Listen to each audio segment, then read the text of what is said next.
Earlier today, Rieger recorded 3 of his best Jim Leyland stories. One of these is a complete and utter lie.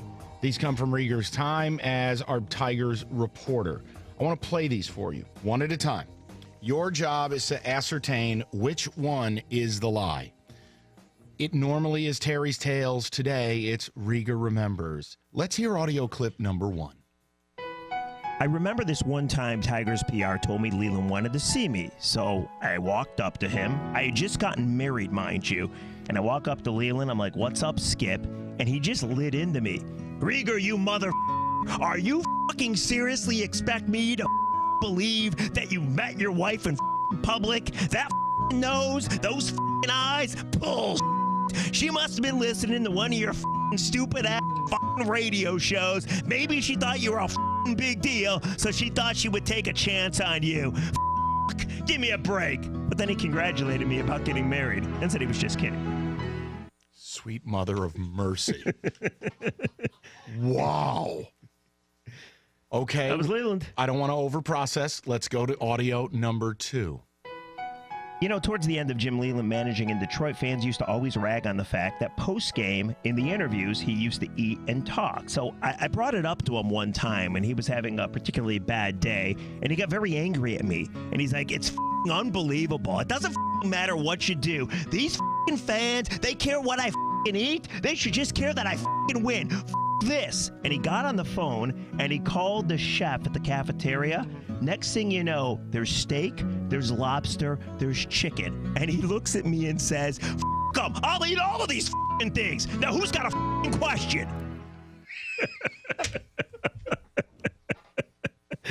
You remember that, though? I mean, fans used to give it to him. You used to hear the fork scrape on the plate. What we used to call it was the beef tenderloin bistro.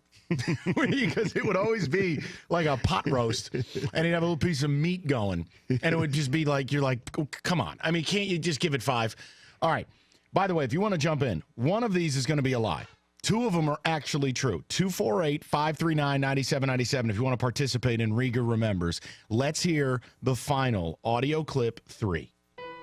You know, me and Jim Leyland had kind of a weird relationship. I asked him a lot of questions. He didn't like a lot of the questions, and at times he kicked me out of his office. So when he came back for Jim Leyland Day, the year after he retired, I really did not know how he would react to me.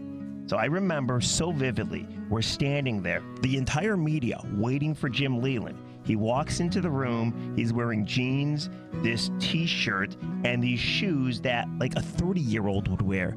And he looks at me, and I was the first person that he saw, and he gives me this giant, massive bear hug. And the entire media is looking at me, and I feel so awkward about it. And he's like, "It's good to see you, Rieger. How the have you been?" I'll never forget it. Jesus, Mary Joseph.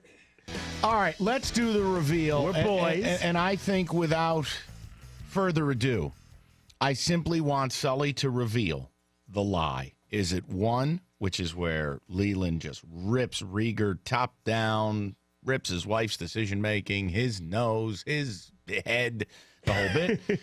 Number 2, the lobster delight, the why are the fans on my ass about eating? Or number 3, the wistfully told bear hug reunion story. For the record, I am going to vote 2. I don't like the way Jeff told the story. I don't like the fact that lobster was a part of it, no matter how good players eat. I think the lobster's a bit over the top. Oh. I also challenge Rieger on the speed which the food would be delivered, that the media would still be standing there when he went to go and eat the spread. I am going to challenge 2 and roll with it. What a crock. And let's do the reveal. Which one is the lie?